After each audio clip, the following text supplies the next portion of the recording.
ameliyatını değiştirmeyi planladık. Yapılan tetkiklerimizde yeni bir yöntem olan kapalı ameliyata uygun olduğunu gördük. Hastamıza koltuk altından kaburgaların arasından göğüs kafesini kesmeden kapalı bir yöntemle aort kapak ameliyatını gerçekleştirdik. Bugün hastamızı taburcu ediyoruz. Genel durumu iyi. Aort kapak darlığı tespit edilmiştir. Yüksek riski nedeniyle kapalı şekilde aort kapak değişimi hastanemizde yapılmıştır. Ancak bu değişimden bir hafta sonra ilçe hastanesinde göğüs ağrısı ve sırt ağrısı. Hastamız Elif Halidi, 29 yaşında, boynun sağ tarafında şişlik, ağrı, yutma güçlüğü gibi şikayetlerle müracaat ediyor.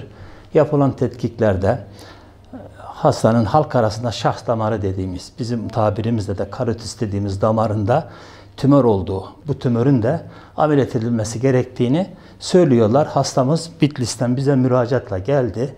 Hastayı yatırdık. Gerekli tahlillerin sonunda ameliyatını yaptık. Şu anda ameliyat sonrası 3. günü.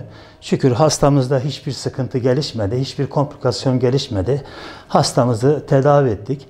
Bu hastalık çok nadir görülen, yaklaşık Türkiye'de yıllık 150-200 arasında yapılan bir ameliyattır.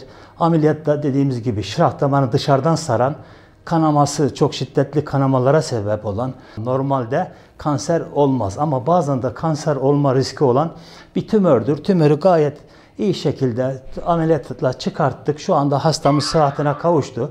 İnşallah birkaç gün içinde de taburcu edeceğiz.